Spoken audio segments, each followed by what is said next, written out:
अब हम हमारा अगला टॉपिक निबिड़ संकुलन के बारे में पढ़ने जा रहे हैं। और निबिड़ संकुलन, जैसा कि इसे इंग्लिश में कहा जाता है क्लोजेस्ट पैकेट, क्या तात्पर्य होगा? तो हम लोग वैसे जानते हैं ठोसों के कण कैसे रहते हैं, पास पास। ये देखिए, ठोसों के कण बिल्कुल पास पास रहते हैं। हमने शुरू में इसकी परिभाषा में भी पढ़ा था कि ठोस वे हैं जिनके अवयवी कण अत्यधिक नजदीक रहते हैं। लेकिन संग में ये बात भी है कि ठोसों के अवयवी कण पास भी हैं, लेकिन इनके मध्य में क्या पाए जाएंगे, रिक्त स्थान भी पाए जाएंगे।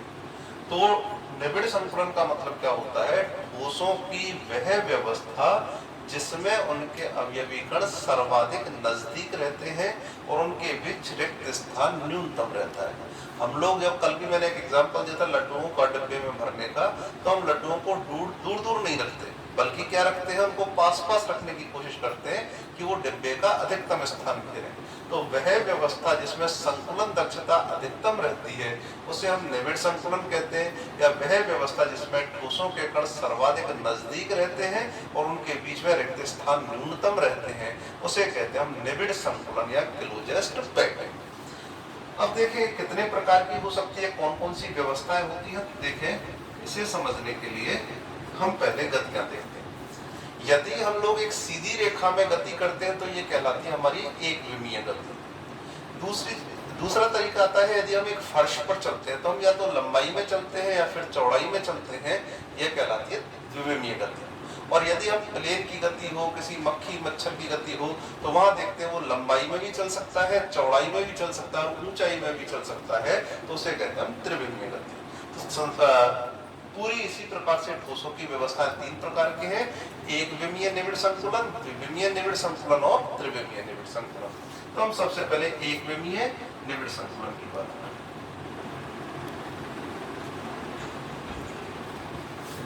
एक विमीय निबिड़ संकुलन क्या है? यह व्यवस्था एक विमीय निबिड़ संकुलन की। तो देखें, वह व्यवस्था जिसमें अवयवी कण एक पंक्ति के रूप में, एक विमीय का मतलब केवल एक लाइन के रूप में, वह व्यवस्था जिसमें ठोसों के अवयवी कण एक पंक्ति के रूप में व्यवस्थित होते हैं तथा सर्वाधिक नजदीक होते हैं। तो पंक्ति के रूप में कैसे हो सकते हैं? एक, दो, तीन, और इसी प्रकार से आगे तक की जितनी चाहे हम व्यवस्था बढ़ा सकते हैं। तो देखिए, एक विमीय निबिड़ संकुलन वह व्यवस्था जिसमें ठोसों के अवयवी कण एक सीधी पंक्ति के रूप में व्यवस्थित होते हैं, एक विमीय निबिड़ संकुलन कहलाता है। अब इसी में एक शब्द और आता है समन्वय संख्या या फिर उपसहसंयोजक संख्या। ये क्या चीज होती है? तो समन्वय का मतलब है अपने आसपास कितने अधिकतम परमाणुओं को छू सकता है। तो यहाँ देखिए, ये एक परमाणु इधर से और इधर से, ये परमाणु इधर से और इधर से, ज्यादा से ज्यादा दो परमाणुओं को छू सकते हैं। तो समन्वय संख्या परमाणुओं की वह संख्या है जो किसी एक परमाणु को छू सकते हैं। तो अधिकतम यहाँ पे कितनी समन्वय संख्या हो जाएगी? दो। इसको हम सहसंयोजक संख्या भी कहते हैं। तो एक विमीय निबिड़ संकुलन में समन्वय संख्या का मान हो गया दो। अब देखिए, एक विमीय एक पंक्ति का हो गया। इसी प्रकार से हमारे पास अगली आती है द्विविमीय निबिड़ संकुलन। कौन सा संकुलन है? द्विविमीय निबिड़ संकुलन। द्विविमीय का मतलब है एक लाइन में तो चलती है, लेकिन संग में दूसरे एक पूरे तल में गति होगी। तो देखिए, लंबाई में भी बढ़ेगी और चौड़ाई में भी। तो देखें, ये दो तरह से व्यवस्था हो सकती है। ये तो हमारे पास एक विमीय निबिड़ संकुलन था। द्विविमीय निबिड़ संकुलन हमारे पास दो प्रकार का कैसे कैसे होता है। तो देखें,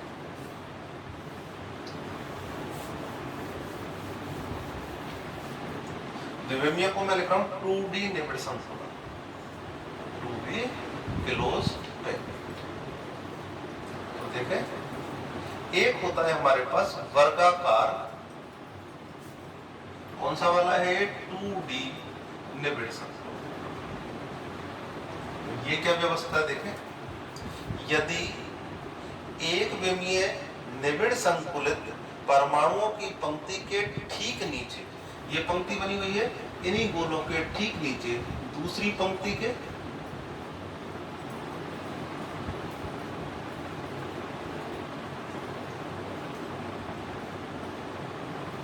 दूसरी पंक्ति के ठीक नीचे तीसरी पंक्ति के ऊपर भी लगा सकते हैं, नीचे भी लगा सकते हैं, तो इसके ठीक ऊपर लगा दीजिए। लेकिन जिस विन्यास में पहली पंक्ति है उसी में दूसरी, उसी में तीसरी और उसी में चौथी होनी चाहिए।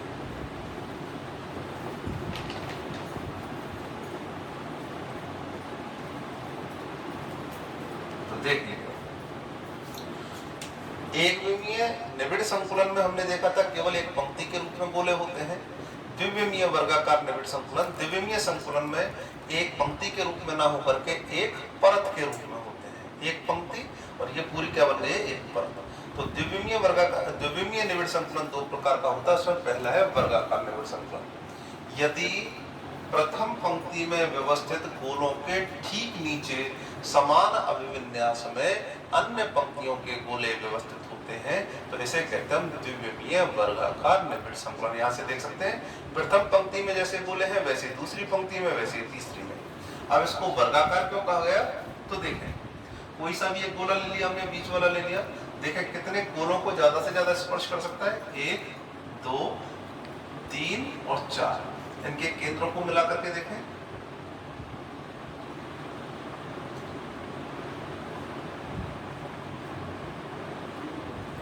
तो आप देख सकते हैं हमारे पास एक वर्ग की संरचना आ जाती है, इसलिए जिसको वर्गाकार निबिड़ संकुलन कहते हैं। समन्वय संख्या कितनी हो जाएगी, 4। तो द्विविमीय वर्गाकार निबिड़ संकुलन में समन्वय संख्या आती है 4। अब हमारे पास इसी का एक हिस्सा है, ये तो हो गया वर्गाकार निबिड़ संकुलन द्विविमीय। एक आता है हमारे पास षटकोणीय द्विविमीय निबिड़ संकुलन। एक तो हो गया था वर्गाकार निबिड़ संकुलन, दूसरा आएगा हमारे पास षटकोणीय द्विविमीय निबिड़ संकुलन। इसमें क्या व्यवस्था देखें, सबसे पहले वही एक विमीय निबिड़ संकुलन के गोले हमारे पास रखे हैं, वो तो फिक्स है, एक पंक्ति के रूप में रहेंगे। यहाँ देखें इस प्रकार से निरंतर गोले रखे जाएंगे।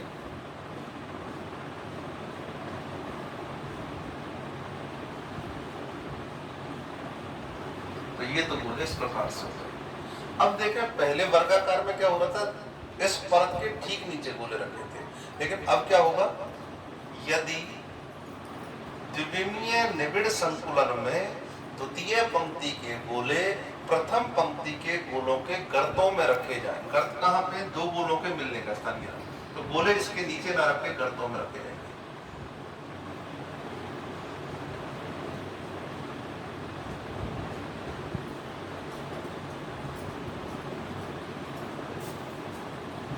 सकते हैं इस प्रकार से गर्तों में गोले सेट किए जा रहे हैं।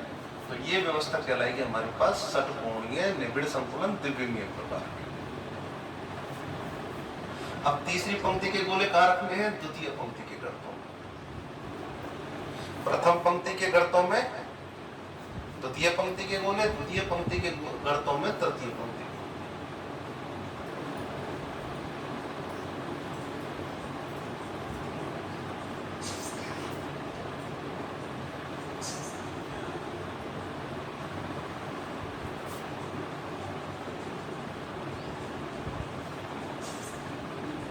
ये हमारे पास व्यवस्था हो गई इस प्रकार से।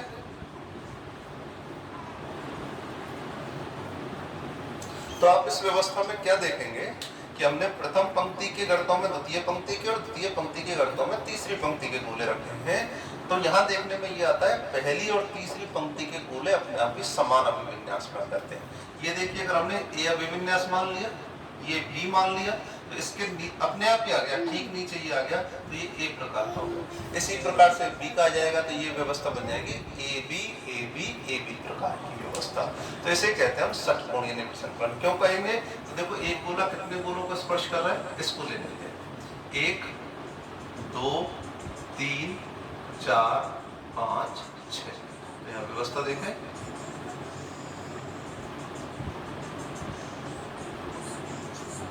देख सकते हैं आप एक षटकोण का निर्माण हो रहा है, इसीलिए इसको द्विविमीय षटकोणीय निबिड़ संकुलन कहते हैं। एक बार पिछले वर्ष प्रश्न पूछा गया था कि द्विविमीय षटकोणीय निबिड़ संकुलन संरचना का चित्र बनाइए, तो हमको ये चित्र बनाना था। तो यहाँ पे समन्वय संख्या हो गई है 6 और व्यवस्था आपको समझ में आएगी। अब जो सबसे इंपोर्टेंट है वो है त्रिविमीय निबिड़ संकुलन। ये व्यवस्था अपने आप में इंपोर्टेंट है, त्रिविमीय निबिड़ संक्रमण।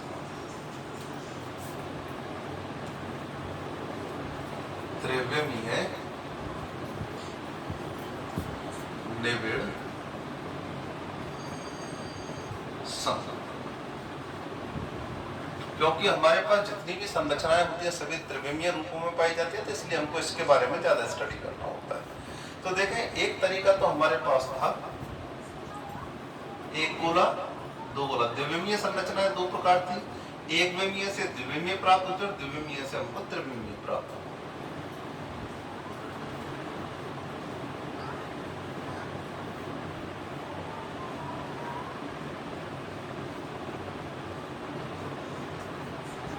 ये देखें, ये हमारे पास है द्विविमीय वर्गाकार निबिड़ संक्रमण।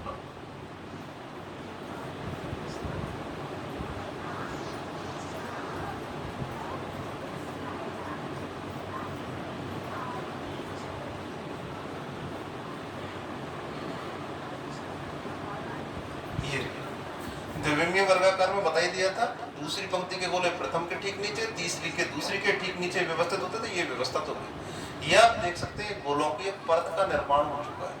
अब हमें क्या करना है, बिल्कुल यही की यही व्यवस्था इसके ठीक ऊपर दूसरी परत रख देनी है, यानी इस गोले के ऊपर एक गोला, इसके ऊपर एक गोला, इसके ऊपर एक गोला, इसके ऊपर एक गोला। तो ये लंबाई में बढ़ रही थी, ये चौड़ाई में, और अब किस में बढ़ने लगेगी, मोटाई में। तो इसी प्रकार से अब हम किस तरह से इसको बताते हैं, इसे कहेंगे हम त्रिविमीय वर्गाकार निबिड़ संक्रमण।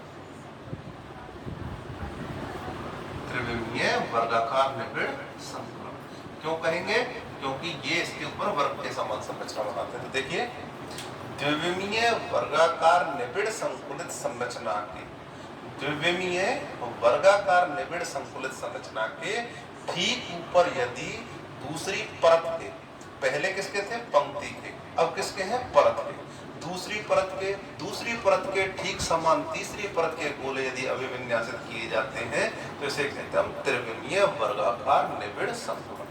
कौन सा संकुलन कहेंगे, त्रिविमीय वर्गाकार निबिड़ संकुलन। इस व्यवस्था में समन्वय संख्या 6 होती है, और यह संरचना हमने जो सरल एकक कोष्टिका ली थी उसका प्रतिरूप होता है। SCC के रूप में भी ये संरचना जानी जाती है।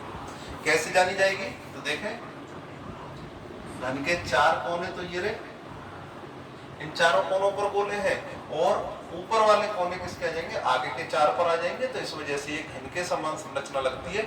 ऐसी संरचना जिसमें धन के कोनों पर परमाणु मौजूद होते हैं, ये संरचना SCC के समतुल्य होते हैं। व्यवस्था किस प्रकार से हो जाएगी, ये परत है, हमने मान लिया एक प्रकार की परत है, इसके ठीक ऊपर दूसरी परत में बिल्कुल ऐसी की ऐसी जमेगी जैसे अंडों की ट्रे होती है, एक ट्रे के ऊपर जस्ट दूसरी, फिर तीसरी ट्रे, तो अंडे के ऊपर अंडा सेट हो रहा है। तो इसी प्रकार से यहाँ पे गोले के ऊपर गोला सेट हो रहा है। तो ये व्यवस्था ए।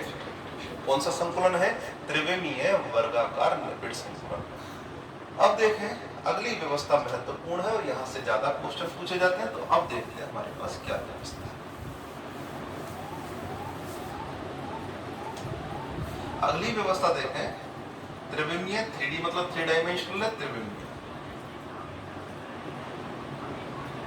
षटकोणीय व घनीय निबिड़ संकुलन। घनीय निबिड़ संकुलन असल में द्विविमीय वर्गाकार निबिड़ संकुलन के ऊपर जब हमने और गोले रखे तो हमको केवल एक प्रकार प्राप्त हुआ था, त्रिविमीय वर्गाकार निबिड़ संकुलन। लेकिन जब हम द्विविमीय षटकोणीय निबिड़ संकुलित गोलों पर गोले रखेंगे तो दो तरह की व्यवस्था प्राप्त होंगी, एक षटकोणीय और एक होगी उनको घनीय। मैं आपको बताता हूं किस प्रकार से। तो देखें,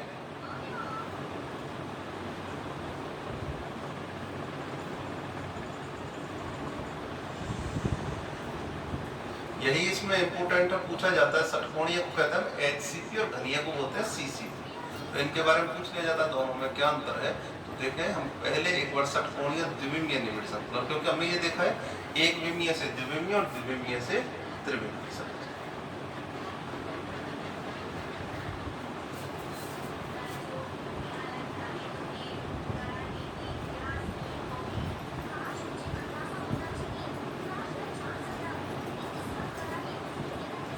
कहा था एक विमीय के गर्तों में एक जो पंक्ति है उसके गर्तों में दूसरी पंक्ति के रखेंगे, तो इस तरह से तो हमारे पास द्विविमीय व्यवस्था बन रही है।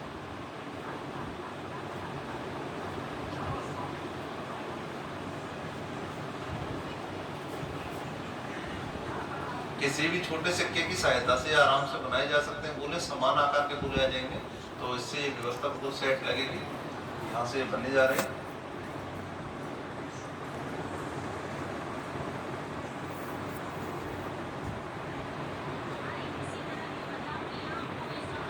ये देख सकते हैं, ये बन रहा है हमारे पास दूसरी पंक्ति। अब तीसरी पंक्ति के भी हम बनाते हैं।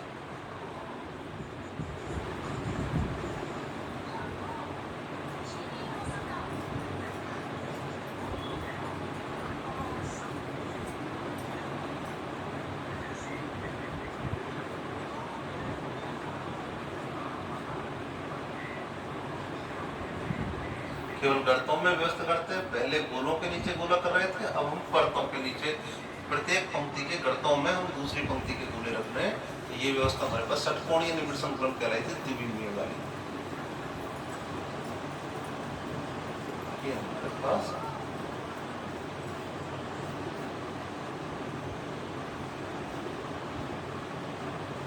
अब यहाँ से सारी व्यवस्था समझ गए। देखेंगे यहाँ पर हमारे पास अगर गोलों के बीच में रिक्तियां देखी जाए तो दो प्रकार की रिक्तियां दिखाई देती हैं। ये रिक्ति देखिए आप, ये जो रिक्ति है आपको उल्टे त्रिभुज की उल्टे त्रिकोण जैसी लग रही है, जबकि ये वाली रिक्ति जो है आपको कैसी लग रही है, सीधे त्रिकोण जैसी। ये उल्टा है, ये सीधा है, ये फिर उल्टा, ये सीधा, ये उल्टा, ये सीधा। तो कुल मिलाकर के हमारे पास दो तरह की त्रिकोणीय रिक्तियां आ रही है, जिनमें एक उल्टी रिक्ति है और एक कैसी है, सीधी। इसको कहते हैं अधोमुखी और इसको कहते हैं उपरिमुखी। अब हमने मान लीजिए इन गोलों के केंद्रों को तो ए मान लिया, इस व्यवस्था को। एक प्रकार की रिक्ति को मान लेंगे बी और दूसरे प्रकार की रिक्ति को मान लेंगे सी। अब हमें क्या करना है, कोई सी भी एक प्रकार की रिक्ति पर गोले रखने हैं। जैसा कि हमने कहा था षटकोणीय में क्या करते हैं, प्रथम पंक्ति के गर्तों में द्वितीय पंक्ति के गोले रखते हैं और द्वितीय में तृतीय के। यहाँ भी व्यवस्था वही करनी है त्रिविमीय में, प्रथम परत के गर्तों पर दूसरी पंक्ति के और दूसरी पंक्ति के गर्तों पर तीसरी परत। तो देखिए, सॉरी दोबारा देख लें, प्रथम परत के गर्तों पर दूसरी परत के और दूसरी परत के गर्तों पर तीसरी परत। तो देखते हैं बी है, बी को केंद्र मान करके गोला रखेंगे तो किस प्रकार से बनेगा, देखते हैं। इस प्रकार से ये आपके पास पहला गोला बन गया।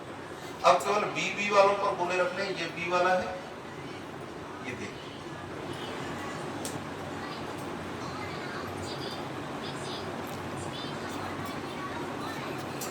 आप देख सकते हैं इस प्रकार से बी वाले पे गोला बन गया, इससे दिखती है।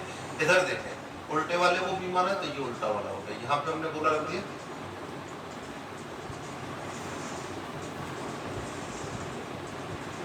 इस प्रकार से तो मैंने बी को केंद्र मान करके यहाँ पे कुल मिलाकर 3 गोले रख दिए, दूसरी परत बन गई।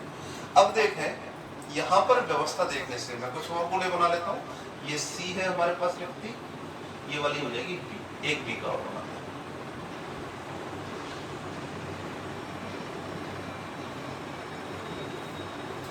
तो अब देखें इस व्यवस्था में आप लोग थोड़ा ध्यान से इसको देखेंगे। गहरे वाले गोले पहली परत है, दूसरी परत में कैसे हैं, डॉटेड गोले हैं। तो ध्यान से देखें, रिक्तियां दो तरह की थी, बी और सी। जो हमारे पास उल्टी रिक्तियां हैं उनको मैंने मान लिया बी, और जो सीधी रिक्तियां हैं उनको मान लिया हमने सी। तो ए के बाद जनरली हम गोले बी पर रखते हैं, तो मैंने बी को केंद्र मान के गोले रख दिए। अब बी को केंद्र मान लिया, तो अब हमारे पास तीसरी परत के गोले कैसे रखे जाएंगे। तो देखो दो तरह की रिक्ति है, बोलिए एक गोला, दूसरा और तीसरा। इनके मिलने से बताइए ये नया रिक्ति प्राप्त हो गई, और ये नई रिक्ति किसके केंद्र को बता रही है, पहले गोले के केंद्र। एक दूसरा देखें, ये गोला और ये गोला, इनके मिलने से बोलिए ये दोनों तीनों के बीच में कुछ हिस्सा तो कटा है, लेकिन थोड़ा बहुत दोनों गड्ढा रह गया है कि नहीं रह गया। तो यहाँ पे कौन सी रिक्ति मौजूद है, अभी सी रिक्ति और मौजूद है। तो अब हम गोले दो प्रकार से रख सकते हैं, या तो क्या कर सकते हैं, देखें दो तरह की रिक्तियां प्राप्त हो गई। एक तो नई बनी है ए रिक्ति, और दूसरी पुरानी वाली बच रही है सी रिक्ति। सी रिक्ति पूरी नहीं भरी बल्कि कटी है थोड़ी सी, तो इसका मतलब उसमें जगह है अभी गोला रखने की। तो देखें व्यवस्था किस प्रकार से हो सकती है। यदि तीसरी परत के गोले द्वितीय परत से बनी ए रिक्ति पर व्यवस्थित कर दिए जाते हैं, तो इसे कहते हैं हम षटकोणीय त्रिविमीय निबिड़ संकुलन हेक्सागोनल क्लोज्ड यानी HCP। दोबारा देख लें, प्रथम परत के रिक्तियों पर हमने दूसरी परत के गोले रखे, दूसरी परत से हमको दो प्रकार की रिक्तियां प्राप्त हुई, एक तो ए नई रिक्ति प्राप्त हुई है और एक सी पहले से बच रही है जो रिक्ति प्राप्त हुई है। अगर हमने ए परत पर गोले रख दिए यानी तीसरी परत और पहली परत के गोलों का अभिविन्यास समान रहा, तो देखिए HCP के लिए व्यवस्था हमारे पास क्या हो जाएगी, HCP, इसके लिए व्यवस्था हो जाएगी ए, दूसरी परत क्या बनाई थी हमने बी, तीसरी अपने आप किस पे आ रही है ए, फिर बी, तो इस तरह से ए बी डैश। अच्छा, दूसरा क्या तरीका है गोले रखने का, गोले ए पर ना रखे जा करके किस पे रखे जाए, सी रिक्ति पर। इसका मतलब यदि तीसरी परत के गोले दूसरी परत से प्राप्त सी रिक्तियों पर रखे जाए तो ऐसी व्यवस्था कहलाती है घनीय निबिड़ संकुलन, इसे कहेंगे हम CCP। यहाँ व्यवस्था क्या है, प्रथम पंक्ति के गोले, प्रथम परत के गोले किसमें है, ए पर, दूसरी के कहा रखे हैं बी पर, और तीसरी देखिए वापस ए पर नहीं रखे बल्कि किस पे रखे हैं, सी पर, ए बी और फिर किस पर रखे जाएंगे, सी पर। तो यह व्यवस्था ABC डैश इसी प्रकार की व्यवस्था कहलाती है। तो ये हमारे पास कौन सी व्यवस्था हो गई, HCP, और ये कौन सी हो गई, CCP। दोनों में अंतर देख सकते हैं, वह त्रिविमीय व्यवस्था जिसमें वह त्रिविमीय निबिड़ संकलित व्यवस्था जिसमें तीसरी परत के गोले और प्रथम परत के गोले समान अभिविन्यास में रहते हैं उसे कहते हैं हम त्रिविमीय षटकोणीय निबिड़ संकलन। वह त्रिविमीय निबिड़ संकलित व्यवस्था जिसमें प्रथम पंक्ति, प्रथम परत और तीसरी परत के गोले समान अभिविन्यास में नहीं होते उसे कहते हैं CCP व्यवस्था। यहाँ व्यवस्था AB होती है, यहाँ पे ABC। एक अंतर और है जिसको हम अभी देखेंगे। तो यहाँ पे आप समझ गए होंगे दो प्रकार के त्रिविमीय निबिड़ संकलन। जो हमारे पास CCP संरचना है इसी को ध्यान रखना, FCC संरचना के नाम से भी जाना जाता है। CCP और FCC एक ही बात है, SCP अलग प्रकार की व्यवस्था है, ये आप देख सकते हैं। अब देखें इसी क्रम में हम लोगों ने ये चीजें तो पढ़ी थी कि निबिड़ संकुलन क्या होता है। अब हम एक बार रिक्तियों के बारे में और पढ़ेंगे, रिक्तियां क्या क्या होती है। ठोसों के जब गोले बनते हैं तो उनकी क्या है, रिक्तियां कौन कौन सी हो सकती है। तो देखें, यदि मान लीजिए तीन प्रकार की रिक्तियां हमको देखने में आएंगी। सबसे पहले आती है त्रिकोणीय रिक्ति। त्रिकोणीय रिक्ति कैसे बनती है त्रिकोणीय रिक्ति देखेंगे तो एक गोला, दूसरा गोला और ये तीसरा गोला। हमने देखा था इस प्रकार की व्यवस्था अपन ठोसों की संरचनाओं में देख रहे थे अभी षटकोणीय निबिड़ संकुलन में आया था कि प्रथम पंक्ति के गर्तों में अगर दूसरे गोले रखे जाते हैं तो इस प्रकार की व्यवस्था होती है। तीन गोलों के परस्पर मिलने से जो स्थान बनता है इसे कहते हैं त्रिकोणीय रिक्ति। क्यों नाम दिया है, तो इन तीनों गोलों के केंद्र मिलाने पर एक त्रिकोण का निर्माण हो रहा है, इसलिए इसे कहते हैं त्रिकोणीय रिक्ति। ठीक। दूसरी आती है हमारे पास चतुष्फलकीय रिक्ति। चतुष्फलकीय रिक्ति, टेट्राहेड्रल वॉइड्स। तो ये क्या होती है, देखिए तीन गोले तो रखेंगे।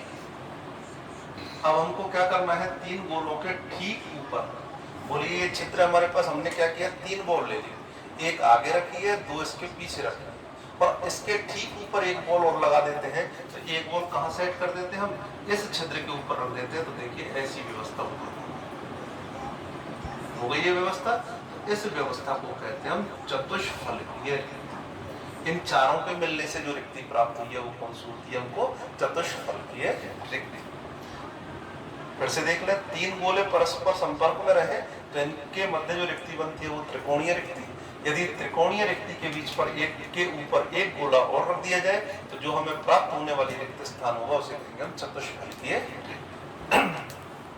अब हमारे पास एक रिक्ति और बचती है, उसे कहते हैं हम अष्टफलकीय रिक्ति। अष्टफलकीय रिक्ति। इस व्यवस्था में क्या होगा देखें, ये देखें हमारे पास हमने एक गोला, ये तीन गोलों का सेट बनाया, पहले त्रिकोणीय रिक्ति बनाई।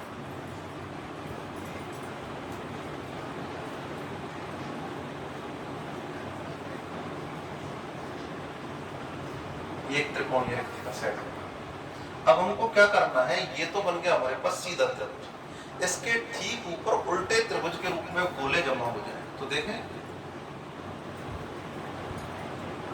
एक गोला, दूसरा गोला इस प्रकार से, और तीसरा गोला इस प्रकार से। तो आप देख सकते हैं पीछे के तीन जो गोले हैं वो तो कैसे आ रहे हैं, सीधे त्रिभुज के रूप में, और आगे वाले जो डॉटेड गोले हैं वे कैसे आ रहे हैं, उल्टे त्रिभुज के रूप में। इस व्यवस्था को ऐसे बता सकते हैं, ये तो हमारे पास कैसा त्रिभुज बन रहा है, सीधा, और जो ऊपर वाला गोला है उसके केंद्रों को अगर मिलाया जाए तो इस प्रकार से हमारे पास उल्टा त्रिभुज बन जाता है। तो यहाँ पर जो छिद्रों का निर्माण होगा तीन तीन गोलों के मिलने से, यानी 6 गोलों के मिलने से, इस छिद्र को कहेंगे अष्टफलकीय छिद्र या फिर अष्टफलकीय रिक्ति। तो अब यहाँ पर एक बात जान के, रिक्तियां आपने जान ली है, एक छोटी सी बात जानने की है कि किसी भी ठोस व्यवस्था में हम लोगों ने परमाणु प्रति एकक कोष्ठिका निकाली थी, एससीसी में 1, बीसीसी में 2 और एफसीसी में 4। तो जितने परमाणु प्रति एकक कोष्ठिका होते हैं उतनी ही अष्टफलकीय रिक्तियां होती हैं। अगर परमाणुओं की संख्या n है तो अष्टफलकीय रिक्तियों की संख्या भी कितनी होगी, n, और चतुष्फलकीय रिक्तियों की संख्या कितनी हो जाएगी, 2। तो अब देखिए, एससीसी में परमाणु प्रति एकक कोष्ठिका 1 थी, बीसीसी में 2 थी, एफसीसी में 4 थी। एक आप याद रख लेंगे, एचसीपी षटकोणीय निबिड़ संकलन जो भी पढ़ा था उसमें परमाणु प्रति एकक कोष्ठिका 6 होती है। तो यहाँ देखें, 1 है तो अष्टफलकीय रिक्तियां भी 1, 2, 4, 6, और चतुष्फलकीय रिक्तियां हो जाएंगी कितनी, 2, 4, 8, 12। तो ये आप लोगों को ध्यान रखना है कि रिक्तियां इस प्रकार से हम ज्ञात कर सकते हैं। तो ये तो हमारी आज की चर्चा हुई है। अब इसमें एक टॉपिक छोटा सा जो कल मैंने आपको पढ़ाया था उसमें मैं सुधार करवा रहा हूँ, छोटा सा है, जो हमने एफसीसी की संकुलन दक्षता निकाली थी, एफसीसी की, उसमें बस ऐसी मैथमेटिकल मिस्टेक थी, बस लिखने की गलती हो गई थी और कुछ नहीं था। तो उसमें एक व्यवस्था आई थी हमारे पास, आप देख लेना डेरिवेशन में, 16/3 पाई आर क्यूब इंटू 100, और जो हमारे पास गुणा 2√2 आर की घात 3। तो इसका जब हमने किया, मैंने बोलने में तो बोला था 16√2 आएगा, तो इसका तो ये 16√2 आएगा, लिखने में 16√3 लिखने में आ गया था। तो इसको आप सुधार कर लें, ये आएगा 16/3 गुणा 16√2 आर की घात 3 गुणा पाई गुणा आर की घात 3 गुणा 100। अब आराम से 74% आ जाएगी। तो आज अपना एक टॉपिक जो ठोस अवस्था वाला आधा हिस्सा है वो कंप्लीट हो चुका है, बाकी आधा हिस्सा हम कल से स्टार्ट करेंगे।